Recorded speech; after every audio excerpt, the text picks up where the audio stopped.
मैं जीसू साहब को वेलकम करता हूँ। अब तो हमारे पुराने फ्रेंड हो गए। कल इवनिंग में शोपियान पुलिस को एक इत्तला मिली थी कि मनिहाल विलेज में 4 टेररिस्ट छिपे हुए हैं। आर्मी सीआरपी पुलिस कॉर्डन डाली और हम लोग अपील किए। इनफैक्ट उसमें से एक टेररिस्ट के वाइफ को भी ले गए, हम लोग अपील करवाए। बाकी की फैमिली में अपील किए लेकिन सरेंडर नहीं किया और उधर से अंदर से घर के अंदर से फायरिंग किया। फिर इनकाउंटर शुरू हो गया। इनकाउंटर में 4 टेररिस्ट मारे गए। चारों कैटेगराइज टेररिस्ट है, लश्कर तैयबा से बिलोंग करता है। हालांकि अपने आप को सो कॉल्ड लश्कर मुस्तफ़ा बोलता है, लेकिन हम लोग TRF, PEF, LEM को उतना तरजीह नहीं देते हैं। ये फेक नेम्स हैं, ये सब ऑफुट है, LET का, कोई जैश मोहम्मद का। तो ये सारे हमारे कैटेगराइज, हमारे लिस्ट में ये LET के नाम पर है। 3 पिस्टल एक के मिला है। मैं चारों का नाम बताता हूँ। एक है रईस अहमद भट्ट जो अक्टूबर लास्ट ईयर से एक्टिव था। दूसरा है आमिर सफ़ी मीर जो फरवरी 2021 से एक्टिव हुआ इसी साल। याकीब अहमद मलिक है जो दिसंबर लास्ट ईयर से एक्टिव हुआ है। और आफ्ताब अहमद वानी जो लास्ट ईयर नवंबर से एक्टिव हुआ है। फ्रेंड्स, इस साल अभी तक 9 इनकाउंटर्स में हैं, जिसमें से कि एक नॉर्थ कश्मीर बाकी साउथ कश्मीर हुआ है।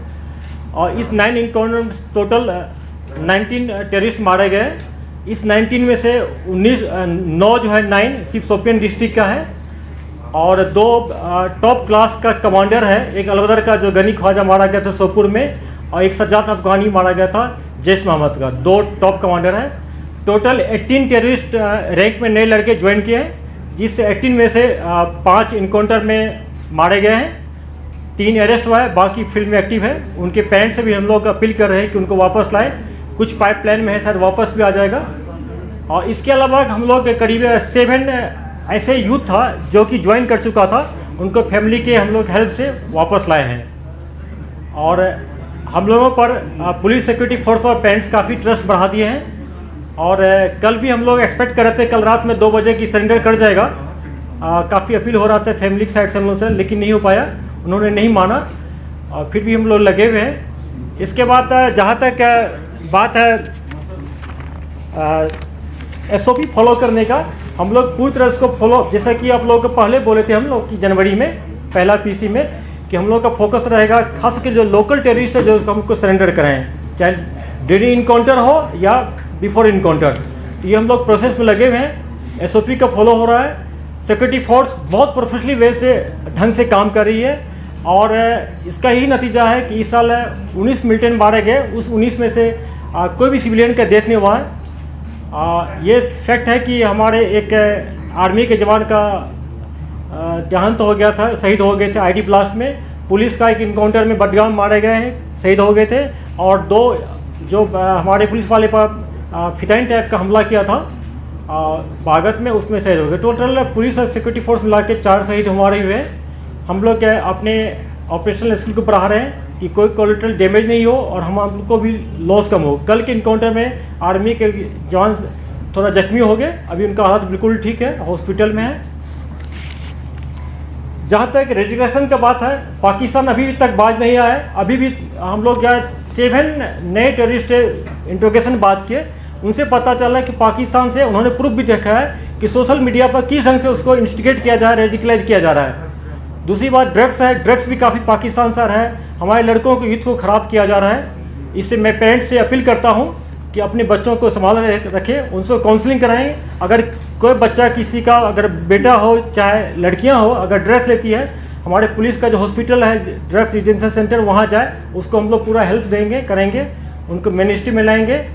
उसके अलावा मैं उन लड़कों से खासकर जो ज्वाइन कर लिया उनसे अपील करता हूं कि 2 टाइप का, या तो आप पहले आ जाएं या इनकाउंटर में जब आपको मौका मिलता है तो उस टाइम भी आपको मौका दिया जाएगा सरेंडर करने के लिए, आप उसमें आ जाएं।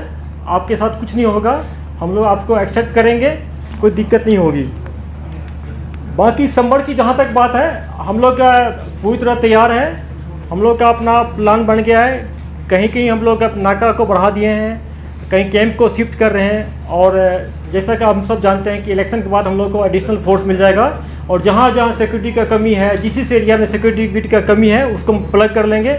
और बहुत ही सक्सेसफुल सेफ इंसिडेंट फ्री यात्रा करवाएंगे हम लोग, कोई दिक्कत नहीं होगी। और लॉ एंड ऑर्डर की जहाँ तक बात है कि अगर किसी इनकाउंटर में छूट-फूट पथराव होता है, देखिए एक चीज़ बात मानना पड़ेगा आपको, जब फायरिंग शुरू होता है तो हम लोग गांव से और उसके आसपास के घर से लोगों को निकाल लेते हैं। घर से निकालेंगे तो कहाँ रहेगा, इनकाउंटर साइड के बाहर रहेगा। तो इसका मतलब ये नहीं होता है कि वहाँ पर जुलूस जमा हो गया। ये लोग उसी गांव के होते हैं, उसमें से 5-10 कुछ मिसक्रिएंट होता है जो पत्थर मारता है, उसको हम लोग ठीक से हैंडल कर रहे हैं। जिसका उसमें वीडियो में प्रूफ आता है या पिक्चर है, उसको अरेस्ट करेंगे हम लोग। कुछ को पीएसए में बुक किए हैं और आगे भी करेंगे। लेकिन ऐसा कोई वारदात नहीं हो रही है कि दूसरे गांव से लोग आके ज्वाइन कर रहे हैं पत्थरबाजी में।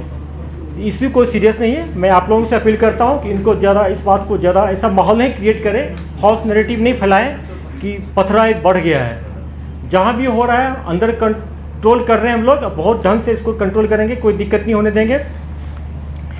ड्रग्स की बात है, मैं आप लोगों से भी फिर से अपील करता हूँ, आप लोगों की मीडिया का कर्मी का, मीडिया फ्रेटर्निटी का ये ड्यूटी बनता है कि पेरेंट्स को और यूथ को अपील करें, उनको इस बीमारी से बचाएं।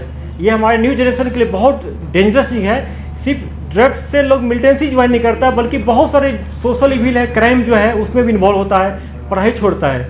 हम लोगों का पुलिस का, सिक्योरिटी फोर्स का पूरा जोर रहेगा इस साल कि हम लोग माहौल को अच्छा बनाए। 2 चीज़ हम लोग मेंटेन करना चाहेंगे कि स्कूल कॉलेज कभी बंद नहीं हो, वो तब होगा जब कोई इंसिडेंट नहीं होगा, माहौल ठीक होगा। दूसरा है कि हम लोग का फोकस रहेगा, ऐसा हम लोग माहौल बनाए कि टूरिस्ट भारी भरकम मात्रा में यहाँ आए, कि लोगों को रोज़गार मिले, यहाँ के लोग पैसा कमाए, सुख शांति यहाँ आए। अब मैं जोशी से रिक्वेस्ट करता हूँ साहब से कि ऑपरेशन के बारे में कुछ डिटेल बताएं। पुलिस, सीआरपीएफ और आर्मी के अंदर बिल्कुल 100% तालमेल है। तो बताए हुए प्लान के हिसाब से तीनों फोर्सेस अपने अपने प्लान के हिसाब से लोकेशन पर गई है। लोकेशन पर पहुंचने के बाद जैसे आईजी साहब बता रहे थे, सबसे पहले एक ही हमारी बटालियन से ही जो कि 44 RR है, वो जाके उसकी फैमिली तक पहुंची है। उसकी फैमिली, उसकी वाइफ को, उसके बच्चे को लेकर इनकाउंटर साइट पर गए हैं। 34 RR को उन्होंने उसको हैंड ओवर किया है और 34 RR में फिर इन लेडी को आगे बढ़कर पहले सरेंडर अपील कराई है। उसके बाद उसके बच्चे को भी फैसिलिटेट किया है जो कि 4 साल का था, कि शायद उसके कहने से वो वापस आएगा। अभी हमें ये पता लग रहा है कि आकिब तो वापस आना चाह रहा था, पर अंदर बैठे हुए 1-2 और जो थे उन्होंने इसको रोक लिया। तो शायद अगर वो आ जाता अपने दिमाग से तो शायद हम उसको बचा लेते। उसके बाद उसके ब्रदर इन लॉ को भी हमने आगे किया, उसने भी जाके उसको सरेंडर अपील के लिए कोशिश करी है। यही चीज़ तब भी हमारे को पेश आई। और तभी अगर आप देखेंगे रात से लेकर हम सुबह तक इसीलिए डिले कर रहे थे कि हम जितना हो सके कोशिश करें और सरेंडर ले सकें। पर जब वो सारी चीज़ें फेल हो गई और अंदर से फायर तेज हो गया, तब हमारे पास कोई चारा नहीं था कि अब हम अपनी अगली कार्रवाई कर सकें। तो आपके ज़रिए, मीडिया भाइयों के ज़रिए यही पैगाम हम सब की तरफ से, आईजी साहब की तरफ से और कोर कमांडर साहब की तरफ से, मेरी तरफ से, कि जो भी सरेंडर के लिए आना चाहता है लास्ट मोमेंट तक, सारी की सारी सिक्योरिटी फोर्सेस लोकल लड़कों के लिए कमिटेड हैं। अगर लास्ट मिनट तक भी हमारे पास होगा, हम अपनी जान की परवाह ना करते हुए फिर भी सरेंडर लेंगे। मेरे एक लड़के को जो 34 RR का था, जिसको गोली लगी है, वो गोली भी इसीलिए लगी है क्योंकि वो कवर लेकर आगे जाके उसको लाने की कोशिश कर रहा था। अगर हम ये सब ना करते तो शायद ये एनकाउंटर आधा घंटा भी ना चलता। तो पहला पॉइंट ये है। दूसरा पॉइंट ये है कि जैसे आईजी साहब बता रहे थे, काफ़ी लड़के भारी तादाद में इनडायरेक्टली हमारे तक अपने पैगाम पहुंचा रहे हैं कि वो वापस मेन स्ट्रीम में आना चाह रहे हैं, पर उनके एक आध कोई रिंग लीडर होते हैं जो उनको रोकते हैं। तो आपके ज़रिए अगर हमारा ये पैगाम गांव-गांव तक जाए कि जो भी वापस मेन स्ट्रीम में आना चाहता है, हम उसको बहुत खुशी से वापस शामिल करना चाहेंगे। सारी सिक्योरिटी फोर्सेस उसके लिए भी कमिटेड है। लास्ट मैं 34 RR, 2 सेक्टर RR, सीआरपीएफ और जेकेपी जो कि बिल्कुल एलीट पुलिस फोर्स बन चुकी है, उन सबको कोर कमांडर साहब की तरफ से, मेरी तरफ से बहुत बहुत धन्यवाद कहना चाहूँगा, क्योंकि इतने प्रोफेशनल तरीके से जो आजकल ऑपरेशंस हो रही हैं वो तब तक नहीं हो सकती जब तक टोटल समन्वय ना हो। Thank you.